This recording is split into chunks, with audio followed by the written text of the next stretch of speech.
Salut tout le monde, salut Catherine. Salut Pablo, salut à tous.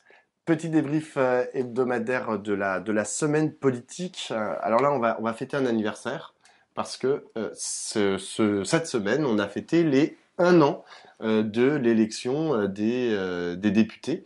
Mmh. C'était il y a 1 an tout pile. Je vais te poser une question, donner d'abord mon avis sur ce qui s'est passé. Qu'est-ce que tu en retires de cette année? Quel bilan tu en fais? C'est un peu trop vaste comme question. Réponds comme tu veux. Voilà. D'abord, ce que j'en retire, c'est que les femmes sont au pouvoir, qu'elles l'exercent à peu près comme les hommes. Elles sont aussi combatives que les hommes, aussi peu consensuelles que les hommes. Et ceux qui espéraient que éventuellement d'autres modes d'exercice du pouvoir arriverait avec les femmes au pouvoir, en sont pour leurs frais. Moi, j'en suis pas du tout, je le regrette pas du tout puisque je n'ai jamais cru à ça. Je pensais qu'il fallait que les femmes puissent avoir des responsabilités parce que c'est une question d'égalité. Mais enfin, c'est vrai que là, quand même, c'est assez frappant cette année puisque les trois principaux groupes de l'Assemblée sont dirigés par des femmes, que la présidente de l'Assemblée est dirigée par une femme et que la première ministre est une première ministre. Donc ça fait quand même beaucoup de femmes qui ont été les éléments principaux de cette Assemblée, extrêmement combatives, éruptives, etc. Donc voilà, moi je trouve ça pas mal quand même que, les femmes se sont installées, et deux, elles se sont pas installées sur un mode cliché à la con. Elles se sont installées comme des femmes qui sont des hommes politiques comme les autres, pour le pire et le meilleur. Et que donc, voilà. La deuxième chose que j'en retire, c'est que, en dehors de, on va pas recommencer la discussion sur la question des retraites, il y a eu quand même un usage intempestif du 49.3 pendant toute cette mandature. Et ce qui est à noter, c'est que le 49.3 jusque-là avait toujours été utilisé pour faire plier les dissidents du groupe autour du président, sauf pendant la période Rocard où c'était juste sur le budget. Quand ça avait été du temps de Hollande, on utilisait le 49.3 pour faire taire les frondeurs. Et là, c'est pour faire taire l'opposition. C'est quand même une évolution des pratiques qui est assez inquiétante. Et on a vu qu'on a déployé tout l'arsenal des petits articles, etc., pour faire que les débats soient réduits à l'Assemblée nationale, et donc là, le restreindre euh, dans son rôle, dans son rôle et dans son pouvoir.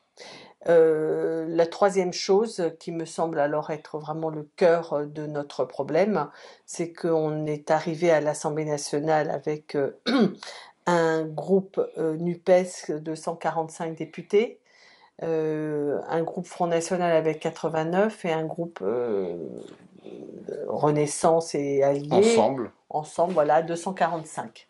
Et que donc normalement la NUPES était en force. À l'intérieur de la NUPES, le groupe des Insoumis fait 78 députés, donc quasiment équivalent à celui du Rassemblement national, et qu'on termine l'année avec un rapport de force qui s'est vraiment dégradé. Alors je sais bien... Attends, t'as oublié un groupe, c'est le groupe des LR.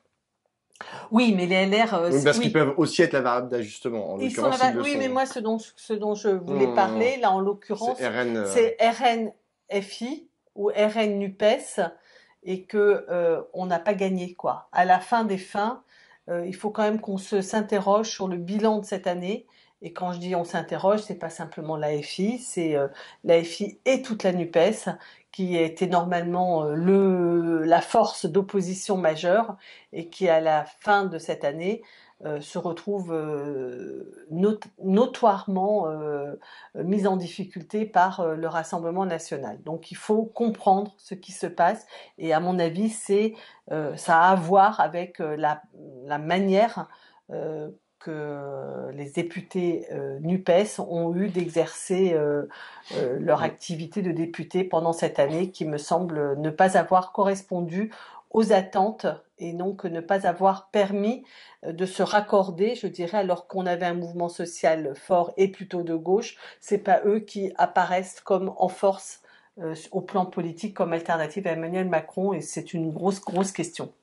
Alors, sur les différents points que tu as abordés, moi j'aimerais revenir sur tous. D'abord sur la féminisation, notamment des postes de pouvoir. C'est tout à fait juste. Mais moi, ce que je vois, tu dis qu'elles exercent leur pouvoir comme l'exercent les hommes. Mmh. Je pense que c'est assez juste aussi, avec cependant une réaction de la part de différentes sphères de la société, à commencer par leurs collègues, mais aussi les commentateurs, et puis en dernier lieu, des gens sur les réseaux sociaux, etc., des réactions d'un sexisme crasse à leur égard. C'est-à-dire que moi, je vois bien, Elisabeth Borne, nommée première ministre il y a plus d'1 an maintenant, immédiatement, au bout d'une semaine, c'était, de toute façon, elle va pas tenir longtemps, elle est pas compétente. J'ai même eu de la part d'un commentateur sur BFM, estampillé de BFM d'ailleurs, de toute façon, Elisabeth Borne, c'est Castex en jupette. Quand même, genre pour dire ce genre de saloperie sexiste, Faut le genre faire, ouais. voilà, faut le Bon, faire. ouais. Non mais c'est-à-dire que on leur fait sans arrêt à ces femmes des Oui. procès en incompétence, mais c'est systématique. De toute façon, Oui. Yael Braun-Pivet, elle ne sait pas tenir l'Assemblée nationale, alors que Richard Ferrand, c'était tellement extraordinaire, enfin, ce qu'il faisait, etc. Quand elle hausse le ton, parce que elle hausse le ton d'ailleurs exactement comme le font les hommes. Les hommes, ils sont combatifs, ils sont machin, parfois ils sont hargneux et tout, mais les femmes, c'est des poissonnières, c'est des gueulardes, je sais pas quoi, et puis quand c'est pas ça, c'est des pleurnicheuses. Donc il y a vraiment le backlash, le retour de bâton de leur accession à ces postes de pouvoir. C'est une espèce comment on dit, de raidissement sexiste de la part mais vraiment plein d'endroits. Et d'ailleurs, plusieurs députés l'ont exprimé de façon transpartisane sur les réseaux sociaux et dans les médias il y a pas très longtemps. Les remarques en fait qu'elles se prennent au visage ne sont pas du tout du même ordre et c'est pas la même violence que ce que se prennent les hommes par exemple. Non mais c'est certain, Pablo. Ceci étant, il s'est quand même passé quelque chose d'extraordinaire. Enfin, bien sûr. Je veux dire, cette année, les personnes clés du débat politique qui s'est essentiellement joué à l'Assemblée nationale, ce sont des femmes. C'est difficile, j'en suis bien d'accord, mais ça changera durablement dans les représentations et dans la... Complètement. Voilà. La voie est ouverte, en tous les cas, à ces endroits-là. Oui. Mais le chemin est encore long. Pour l'égalité de traitement. Oui, mais il est emprunté. Ce que je veux dire, c'est que je sais bien qu'on peut toujours trouver que tout va super mal. J'ai pas dit super mal. Non, mais en plus, que moi, ce qui me plaît, si tu veux, ce qui me plaît là-dedans, c'est que ça bat aussi en brèche l'idée que les femmes, c'est tellement consensuel, c'est notre façon de faire, elles sont plus douces, et tatati, tatata, ouais, rien du tout. Quoi. Non, mais tu vois, par exemple, le fait, et d'ailleurs, elles l'ont exprimé là dans leur sortie médiatique, elles sont souvent attaquées dans leur rôle de mère. C'est on va s'en prendre à tes enfants, sale pute, je sais pas quoi, tu vois.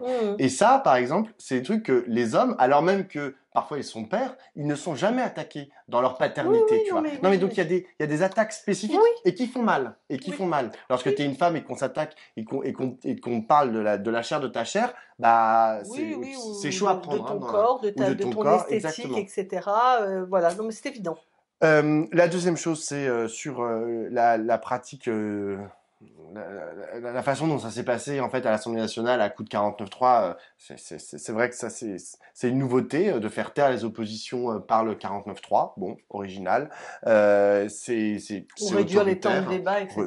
Tout ce qu'ils ont utilisé, c'était une gestion très anti-opposition. Exactement. Mais ça part, mais on en a déjà parlé, mais ça part d'un problème qui est central, c'est-à-dire le fait qu'il n'y ait pas de majorité à l'Assemblée nationale et nous n'avons pas la culture politique de tisser des alliances, des coalitions, des machins, comme on l'a déjà dit. Et donc, du coup, c'était malheureusement, tu dis c'est la première fois que c'est utilisé pour faire taire les oppositions. Moi, ce que je pense, c'est que ça a aussi été pensé un peu comme ça par le général de Gaulle pendant la 4e République. C'était un peu ce qui se passait. Il n'y avait pas de majorité claire. Les gens n'arrivaient pas à s'entendre. Et donc, du coup, de Gaulle a dit, bon, pour faire taire ce brouhaha et pour pouvoir avancer, on va mettre ce coup près du 49.3 qui va permettre d'avancer. Il s'avère que dans la pratique, pendant toute la cinquième, ça a été utilisé pour faire taire les oppositions à l'intérieur d'une majorité.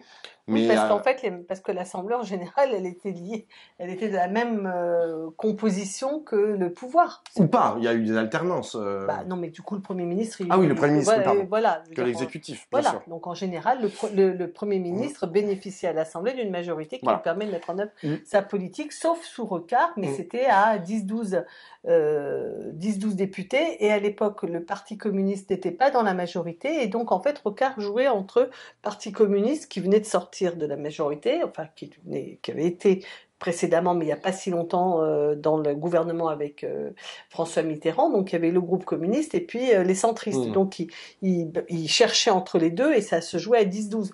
Là, ça se joue à 50 et il n'y a pas d'histoire d'alliance, enfin une histoire politique des alliances entre ni, je dirais, des groupes de la NUPES, ni les groupes de droite. Ou Lyot, par exemple. Parce que c'est vrai que le groupe Lyot, moi, je suis tout à fait marquée par le fait qu'ils n'ont trouvé aucun accord avec Lyot, alors que Lyot, il y a 60 députés, donc ça leur fait leur majorité. Mais leur pratique du pouvoir ne leur a pas permis de trouver des accords avec ce groupe qui est un groupe finalement pas si lié à des intérêts de construire une alternative politique, etc. C'est-à-dire que souvent, on ne s'allie pas parce qu'on se dit on va être la relève la prochaine fois. Mais alors, il y a un truc intéressant quand même, et c'est un peu la question à 1000 balles, c'est sur quoi on mise pour imaginer en fait une Assemblée nationale qui aurait un bon fonctionnement, un fonctionnement normal, etc. Et là, la réponse de tous les partis, c'est de dire nous allons engranger une dynamique qui va nous permettre d'avoir une majorité de députés. Il y en a aucun, mais vraiment mais aucun, qui dit bon bah il va peut-être falloir qu'on repense la façon dont on pratique cette Assemblée nationale en tissant des coalitions à l'allemande ou je ne sais quoi. Ça n'intéresse personne. Je ne dis pas que je suis pas en train de me prononcer si c'est bien ou si c'est pas bien. Je le remarque, c'est-à-dire que lorsqu'on pose la question à la NUPES, qui soit insoumis, écologistes, etc., ils disent bon bah la prochaine fois on va avoir la majorité. Le RN dit la prochaine fois on va avoir la majorité, et les centristes disent oh bah nous aussi la prochaine fois on va avoir la majorité. Bon. D'accord. Le fait est que si jamais la prochaine fois il n'y a pas de majorité, bah on va être exactement dans, excusez-moi l'expression, dans la même merde et avec des crispations en fait, parce que derrière cette pratique autoritaire, il y a des crispations démocratiques qui, on l'a vu, ont des répercussions. En l'occurrence sur le mouvement social qui, au moment où ça a été, où les 49.3 ont été actionnés, etc., s'est excité aussi, tu vois, s'est mis en colère et a commencé à exercer de la violence dans la rue. Donc je sais pas, peut-être qu'il faudrait lancer des grands questionnements dans la société, de savoir si on doit changer notre façon d'envisager la politique et se dire bah est-ce qu'on peut faire une coalition, la NUPES avec je sais pas moi une partie des je sais pas c'est compliqué à dire, ça m'arrache la bouche, tu vois. Bah oui, mais c'est ça qui est compliqué, c'est que personne ne veut faire d'alliance avec personne, la tripartition de l'espace politique, pas forcément de la société mais de l'espace politique, cette tripartition ultra clivée, tout le monde se déteste entre les trois groupes, ne permet pas en fait qu'il y ait des ponts possibles. Donc la situation est bloquée. Enfin vraiment, sauf à imaginer en fait que une de ces trois composantes soit capable d'engranger une dynamique susceptible d'emporter une majorité de députés. Mais ça veut dire que en France, en vérité, on n'est pas capable de gouverner avec autre chose que 50% des sièges à l'Assemblée nationale. Ce qui pose des questions. Et j'en viens au troisième point. Après, tu pourras répondre. C'est sur la NUPES. Je souscris à ce que tu as dit. Modulo, un point il y a la question des européennes dont on parle souvent en ce moment et qui montre bien en fait les limites de la construction de cet espace pas strictement pour l'instant intergroupe à l'Assemblée nationale. Mais il y a un autre truc dont on parle pas tellement, je trouve, c'est les sénatoriales. Il y a quand même une partie du Sénat qui est renouvelée en septembre. La moitié. La moitié. Et lorsque vous regardez les listes qui sont proposées pour l'instant dans les différents endroits où il va y avoir des élections sénatoriales, Bah, il n'y a pas de NUPES. C'est-à-dire qu'il y a des alliances à géométrie variable qui ont leur raison d'être, hein, bien sûr. À Paris, par exemple, c'est le PC et le PS qui vont partir ensemble, et puis d'un autre côté, a priori, les Insoumis et les Verts, par exemple. Mais il n'y a pas de liste avec les quatre d'un coup qui présentent une seule liste. Bon, les logiques sont pas tout à fait les mêmes pour les élections sénatoriales. Ce sont les élus qui votent, etc. Mais ça montre bien que même dans l'autre chambre du Parlement, ben en fait, il n'y a pas tellement de Nupes. Enfin, je veux dire, pour l'instant, ils sont concurrents quoi, dans la façon. Il n'y a pas de candidats ou de liste commune comme il y a pu avoir pour les élections législatives. Ce que je veux dire, c'est que il y a vraiment urgence en fait à repenser ce cadre de la Nupes en dehors de l'Assemblée nationale, peut-être juste aller au Sénat et se dire comment est-ce qu'au Sénat on peut travailler en NUPES.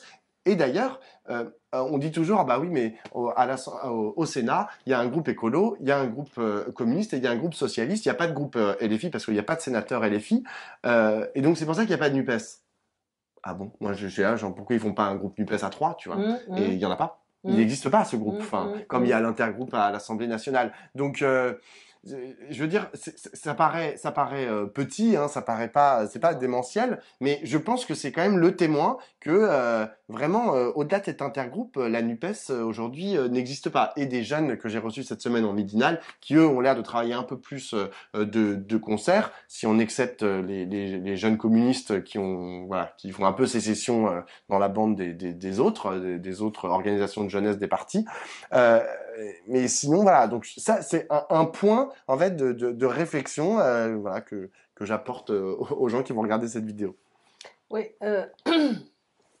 moi ce que je me dis, c'est que plusieurs petites choses, c'est que je vois pas en effet comment on peut affronter les problèmes auxquels on a à faire face dans un pays aussi fragmenté. Et moi, il me semble, je vais le dire ici parce que tout le monde s'en fout et qu'on peut dire, on peut tous dire, mais je le dis pas ailleurs, c'est ça que je veux dire, je le dis pas sur une chaîne, je sais pas quoi, tu vois, grand public, mais le Rassemblement national, j'ai écouté Marine Le Pen, elle explique assez clairement, notre position, c'est quel est l'intérêt général et on se positionne en fonction de l'intérêt général. Et donc, on s'en fiche de savoir qui propose une loi, par exemple, à l'Assemblée nationale. On la vote en fonction de ce qui est proposé dans la loi et si on est d'accord, même si on n'est pas entièrement d'accord, on va la voter. Et à l'Assemblée et du côté de la gauche, la position n'a pas été celle-là. La position a été, par exemple, pour les écologistes et les insoumis, ils ont voté 0% des textes, aucun. Aucun texte n'a été voté par les insoumis et les écologistes, 14% des textes par le PS, j'ai pas le chiffre pour le PC. C'est-à-dire qu'on a une position dans laquelle ce qui prime pour les insoumis et les verts, c'est l'affirmation d'opposition. Dire on est contre. Et moi, on est une alternative, on est contre Emmanuel Macron, on a été élu pour se battre contre, nous représentons l'opposition, donc nous votons contre. Et moi, j'ai l'impression que ce raisonnement-là ne marche pas. C'est-à-dire qu'il n'est pas compris. Parce que, au fond, on ne veut pas simplement avoir une opposition à Emmanuel Macron, on veut aussi une solution pour le pays. Et la solution pour le pays, ça ne peut pas être simplement le clivage et l'affirmation de la différence. Et si ce n'est que l'affirmation de la différence, alors comment on construit pas des majorités à l'Assemblée, mais comment on construit des majorités dans le pays pour faire face aux questions qu'on a à traiter, qui sont mais absolument dingues. Enfin, je veux dire, chaque semaine, on se rend compte que les problèmes qui sont devant nous sont gigantesques et super complexes.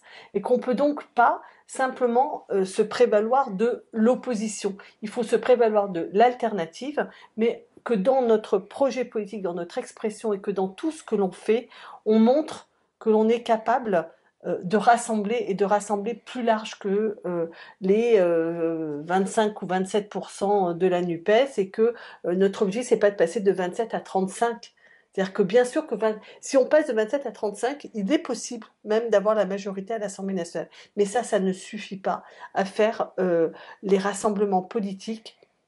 Je ne parle pas du nombre de députés. Je parle de la dynamique politique, de la dynamique sociale qu'il faut être capable d'enclencher pour que les choses se transforment. Donc, en ce moment, il y a beaucoup de références à l'après-guerre. Là, on dit qu'il faut refaire, en gros, les accords de Bretton Woods qui avaient constitué le FMI et la Banque mondiale, c'est-à-dire retrouver les outils financiers pour faire la transition écologique. On fait référence au CNR.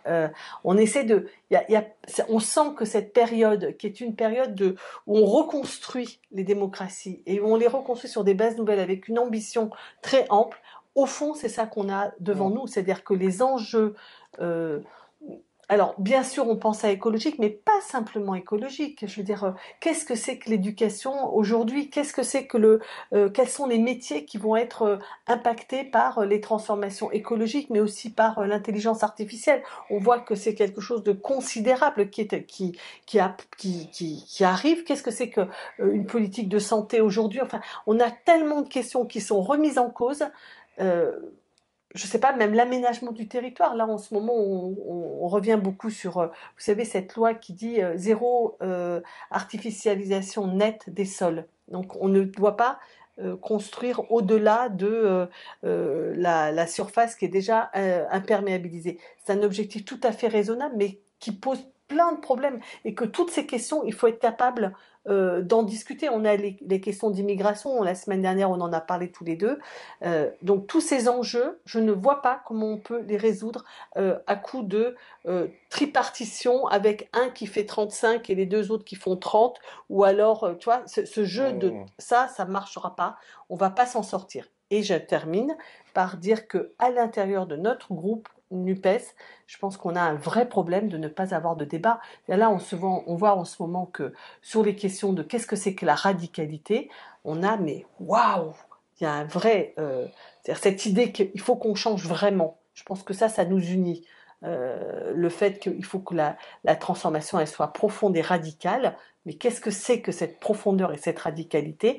Je sais pas moi, je veux dire, entre Delphine Bateau qui dit la radicalité profonde c'est la décroissance et c'est pas les soulèvements de la terre, ben elle dit quelque chose, la dame là, et ceux qui disent on refuse la technosolutionnisme, mais au fond on emmerde aussi un petit peu les procédures démocratiques, ben, c'est aussi un problème. Enfin, je sais pas comment dire, c'est que tout ça, il y a plein de questions qui sont liées à notre espace, qui ne sont pas débattues et qui sont en train qui vont nous péter à la figure, quoi. Mais d'autant que c'est intéressant que tu fasses référence à l'immédiat après Seconde Guerre mondiale, où c'est vrai que la gauche se réclame de beaucoup des avancées sociales qui ont vu la naissance, enfin qui sont nées genre à ce moment-là, notamment par exemple la sécurité sociale. Et c'est intéressant de voir que la sécurité sociale, c'est en vérité une sorte de compromis.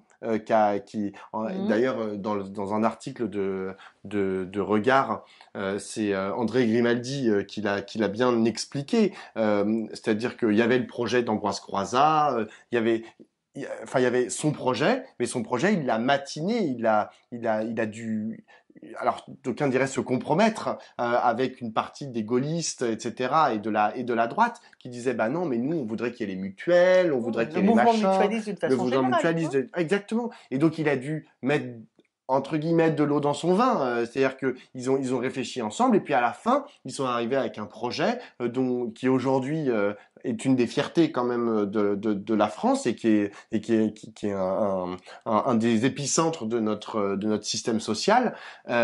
Mais encore une fois, c'est des gens vraiment qui ont réfléchi au-delà. C'est pas juste les communistes qui ont réfléchi dans leur coin à c'est quoi le projet de sécurité sociale parfait et puis voilà et puis on vous le propose et puis c'est ça qu'on va mettre en place. Non, ils ont discuté et genre au bout d'un moment ils sont arrivés à un projet en plus qui ressemblait à quelque chose. Alors André Grimaldi regrette ce paritarisme, enfin l'arrivée des mutuelles, etc. On peut tout à fait le regretter et dire ah peut-être qu'il aurait fallu pousser le bras de fer un peu plus loin, etc. Bon, mais il s'avère que c'est ce qui s'est passé et c'est vrai qu'aujourd'hui peut-être qu'on devrait aller chercher vers ce genre de réflexion et de dynamique qui effectivement nous dépasse. Alors le deuxième thème qu'on voulait aborder, enfin plutôt que je voulais aborder, c'était le rapport d'une partie de la gauche et notamment de la France insoumise avec les médias, qui a un rapport qui est vraiment on va le dire, assez conflictuel, parce que les insoumis, et à commencer par Jean-Luc Mélenchon, mais c'est loin d'être le seul, considèrent que les médias sont particulièrement agressifs à son endroit, et surtout, ils inscrivent l'extrême majorité des médias dans un système médiatique qui serait, en gros, genre protecteur de la bourgeoisie et vent debout contre leurs propositions, leurs idées, leurs projets, etc. J'en veux pour preuve deux choses qui se sont passées cette semaine. La première, c'est le journal du dimanche. A priori, donc c'était une information qui avait été donnée par Le Monde, va avoir un nouveau rédacteur en chef, en la personne de Geoffroy Lejeune, qui vient de chez Valeurs Actuelles. Le journal du dimanche, il faut savoir, c'est la propriété de Vincent Bolloré, fait partie du groupe Bolloré. Et donc Récemment. du coup, récemment, exactement. Mm. Et donc là, il y a eu une motion de censure qui a été votée par 99% des journalistes, donc qui sont en grève. Il n'y aura pas de journal du dimanche ce week-end. Et Jean-Luc Mélenchon s'est fendu d'un tweet que je vais vous lire. La récupération officielle du JDD par l'extrême droite clarifie la situation réelle de ce journal.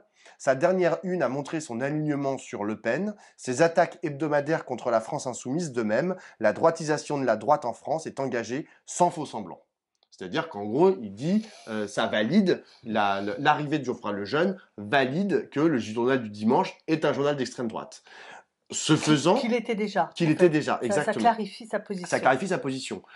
J'ai trouvé ça particulièrement dégueulasse, notamment vis-à-vis des journalistes qui se mettent en grève. C'est-à-dire que il y a quand même des gens qui sont dans une lutte interne, dans leur entreprise, précisément pour ne pas devoir subir l'action de ce propriétaire, de cet actionnaire du journal qui veut extrême droitiser son média, et donc Jean-Luc Mélenchon leur dit mais de toute façon vous êtes déjà d'extrême droite. Et il y en a un deuxième tweet qui est juste le lendemain.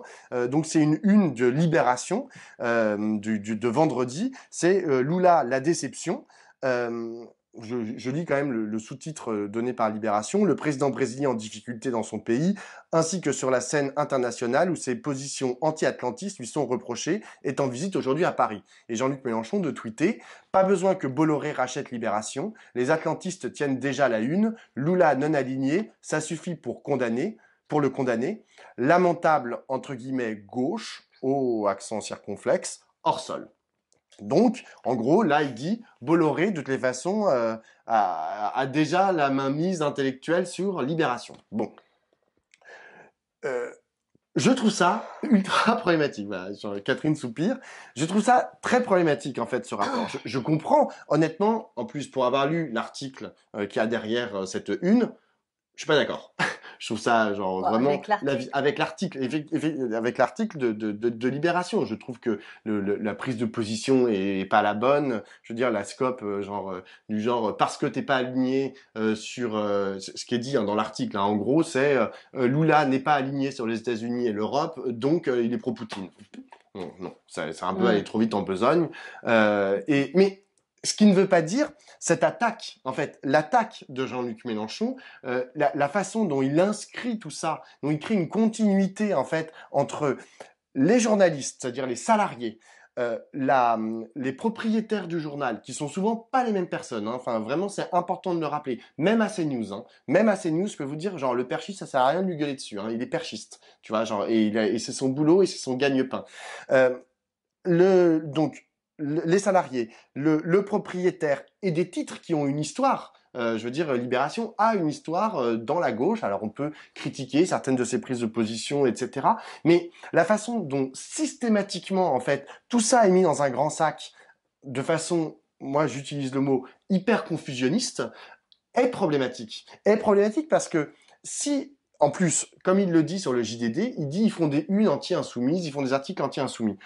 Le rôle précisément des médias, c'est aussi de proposer des critiques. C'est-à-dire de dire, bon bah là, genre tel éditorialiste, tel journaliste, il y a telle enquête qui remet en perspective les propositions de tel ou tel espace politique, qui parfois ça peut être violent, hein, enfin franchement, Oui. mais c'est légitime en fait.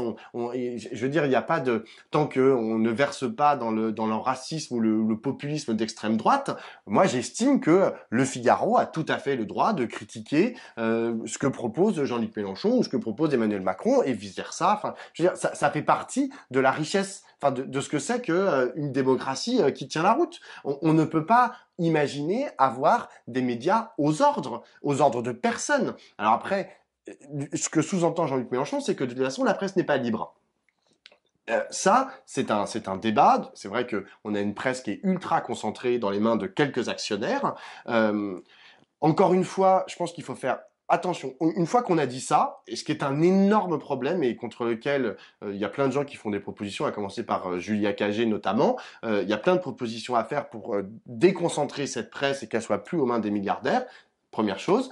Mais la deuxième chose, c'est que il y a quand même à l'intérieur de ces espaces qui sont possédés par des milliardaires, il y a des espaces de conflit. Il faut pas croire que les journalistes, que ce soit au Figaro, chez BFM ou à Libération, ils soient complètement inféodés à leurs propriétaires. Ils luttent, ils font des propositions, ils font des contre-propositions. On leur dit vous dites pas ça, vous dites pas violence policière, et puis ils le disent quand même à la télévision. Et ils ont quand même, il y a des espaces de liberté dans les entreprises qui sont des espaces qu'il faut comprendre. On peut pas faire de lien entre le salarié de chez Renault et Carlos Ghosn. Il y a un rapport effectivement hiérarchique.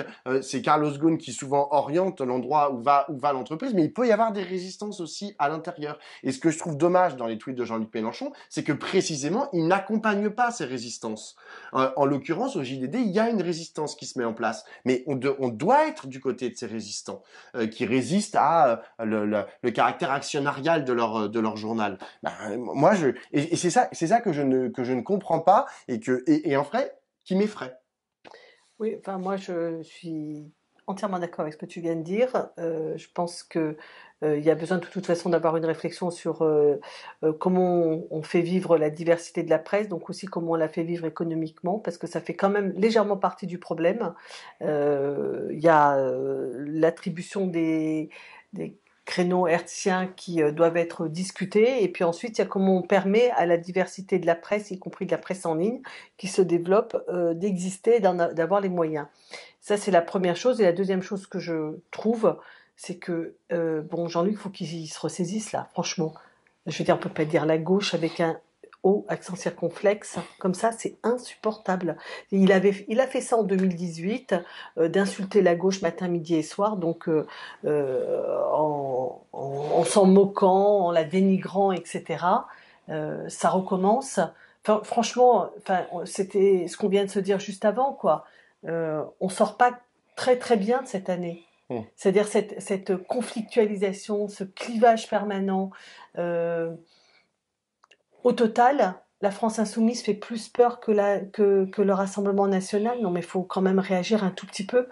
Et ce rapport hyper violent, moi j'ai regardé Jean-Luc Mélenchon sur BFM dimanche dernier, la façon qu'il a eu de parler aux journalistes, mais j'étais atterrée, franchement atterrée, quoi. Et enfin, moi, je trouve ça pas possible. On peut pas être. D'abord, je pense qu'on peut pas être en conflit comme ça, ne pas dire bonjour à la première ministre, engueuler les journalistes matin, midi et soir, parler de la gauche avec un accent circonflexe. Enfin, je veux dire, on est contre tous. Là, tout à l'heure, on disait il faut essayer de trouver une façon d'élargir la capacité de rassemblement parce qu'il y a vraiment des enjeux considérables et qu'on a besoin de trouver une proposition politique qui embarque tout le monde. Mais là, ce n'est que clivage sur clivage sur clivage dans lequel on ne fait que heurter tout le monde. Enfin, je veux dire, ça te heurte, ça me heurte. Alors, on doit être des petits bourgeois, très certainement, et puis c'est pas grave. Mais j'ai l'impression qu'il n'y a pas que nous que ça heurte. Et que le résultat n'est pas très brillant. Le résultat politique n'est pas très brillant. Donc, il faut quand même réfléchir un tout petit peu pour savoir si c'est super de se comporter comme s'est comporté Thomas Porte cette année à l'Assemblée nationale, Louis Boyard encore récemment et d'autres. Enfin, je veux dire, ça va pas, quoi. Mm. Ça va pas. On attend des députés qui fassent des propositions, qu'ils argumentent. On attend des partis politiques qu'ils argumentent et pas qu'ils fassent du buzz et du mauvais buzz et du bad buzz et qui clivent. Là, enfin, moi, je suis désespérée de voir cette situation parce que on peut toujours dire oui, les autres avec leur costume, ils cachent leur mauvaise politique, mais mettons en scène notre bonne politique. Enfin, je veux dire, faisons en sorte d'être compris, d'être attirants, d'être rassurants. Les gens, ils n'ont pas envie d'avoir des gens qui les engueulent matin, midi et soir, quoi. On a envie d'avoir une proposition politique qui nous fasse espérer qu'on va s'en sortir et qu'on va s'y mettre tous ensemble. Donc enfin, je veux dire, ces attaques contre les institutions, contre les dirigeants des partis, de l'État ad hominem et contre les médias, pour moi, ça participe de notre disqualification et j'en veux à l'AFI de se comporter comme ça, mais entre parenthèses, je me demande ce que foutent les autres, hein, parce que le Parti socialiste, Camembert, ils disent rien, les écolos, on les entend pas. Non mais oh, ils sont où là? Mm. Les seuls qui ne bordélisent pas trop à l'Assemblée, c'est le PC, mais on les entend pas non plus. Enfin, je veux dire, il y a un truc Mm. quoi. Il y a quelque chose qui ne va pas. Il faut que la NUPES se ressaisisse. Ce n'est pas qu'un problème de la France insoumise, c'est un problème de l'ensemble des groupes de la NUPES qui doivent retrouver un caractère rassembleur et ça c'est pas du tout rassembleur quoi. Bah, en vérité, Ah, je suis en colère tiens. Oui, t'es en colère, t'es en colère. Je Mais m'attendais moi, pas. moi surtout, c'est la question de. En fait, qui a décidé que Moi, à vrai dire, pourquoi pas, tu vois? Pourquoi pas quoi? Pourquoi pas avoir ce type d'attitude et de dire que Yael Braun-Pivet est une agente de Mais l'État, non. comme Non, Attends, moi, je trouve, mais que c'est tellement fort en fait de dire ça. C'est tellement important que j'ose espérer, mais en vérité, je sais que ça n'a pas été le cas, que ça a été débattu en amont, que ça a été débattu notamment avec les autres personnes de la NUPES, que tu vois, on a dit bon bah c'est bon, maintenant on a décidé, il y a une Braun-Pivet, on va dire que c'est une agente de l'État. Le problème c'est que je sens bien que ça n'a pas été discuté. Et c'est ça qui est le problème, parce que du coup, évidemment, ça prend énormément de place. C'est très violent en fait de lui asséner ça pendant qu'elle parle. Donc moi, c'est plutôt, je veux bien par exemple qu'on dise tous les médias cacaboudin. Bon, genre tout ça, c'est genre des grands c'est de capitalistes, l'extrême etc. droite. Mais qu'on en discute en fait. Non mais en vrai, mais c'est Ouais, non ça mais le tu dois truc avoir raison mais principal, tu moi vois. ouais, enfin Je, moi je ça me... comprends ta position, mais il faut que... Et d'ailleurs, Moi ce les que je tweets de pense c'est Jean-Luc Mélenchon, juste les tweets de Jean-Luc Mélenchon, il y a eu énormément de réactions, notamment au Parti Socialiste, Olivier Faure a réagi à ce qu'a dit Jean-Luc Mélenchon sur les médias, David Corman pour les Verts, etc. Tout le monde a commencé à dire non, là, Jean-Luc Mélenchon, tu vas trop loin. On peut pas dire ça des salariés en grève du JDD. Et du coup, après, François Ruffin, le lendemain, a fait un tweet qui, lui, se mettait du côté des salariés et a dit bonne chance aux grévistes ou je ne sais quoi. Enfin, il y a des réactions, mais on ne peut pas de façon intempestive et parce que on a une place dans le système médiatique comme là Jean-Luc Mélenchon, et quand je dis système médiatique, c'est y compris sur les réseaux sociaux, on ne peut pas se permettre voilà, il s'est dit genre tiens, je vais Si on dire que peut, Libé... si on peut, la preuve c'est qu'il Oui, peut. mais c'est un problème. Oui d'accord, Ça, c'est un problème s'il le fait tout seul dans son coin et il dit non mais Libération, c'est déjà Bolloré. Bah non, c'est pas possible en fait, parce que derrière, les non, socialistes, les écolos et une partie des insoumis sont non tributaires mais en c'est fait de pas qu'on cette peut pas, parole-là. c'est pas qu'on peut pas, c'est qu'il faut quand même se rendre compte là que ça nous met dans le mur. Hmm. Donc on peut, il peut, là il peut tout. Jean-Luc Mélenchon, il est libre, il fait ce qu'il veut.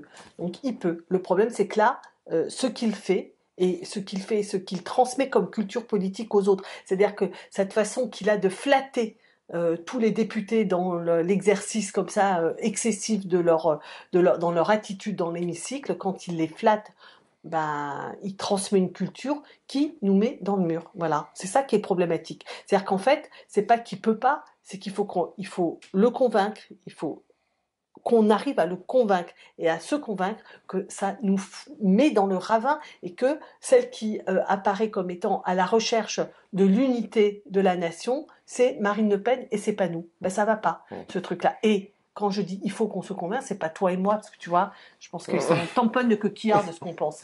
Mais par contre, je pense que quand même, il y a des députés de la France Insoumise qui peuvent le dire, il y a des députés des autres groupes de la NUPES qui peuvent le dire, et qui peuvent le dire clairement. Il faut dire clairement que le bilan de cette année, de cette gestion politique à l'Assemblée nationale ne correspond pas aux attentes et ne nous a pas permis de bénéficier d'une place qui normalement ne devrait pas être celle-là et devrait être bien plus, enfin on devrait être leader quoi là en ce moment. Enfin je veux dire après ce qui s'est passé cette année, on devrait être en force après ce qui se passe parce que ce rachat quand même, cette concentration des médias, c'est un gros problème. Le fait que les journalistes s'en saisissent, c'est qu'ils ont raison. On devrait être à leur côté et on devrait porter cette question-là de la démocratie dans les médias.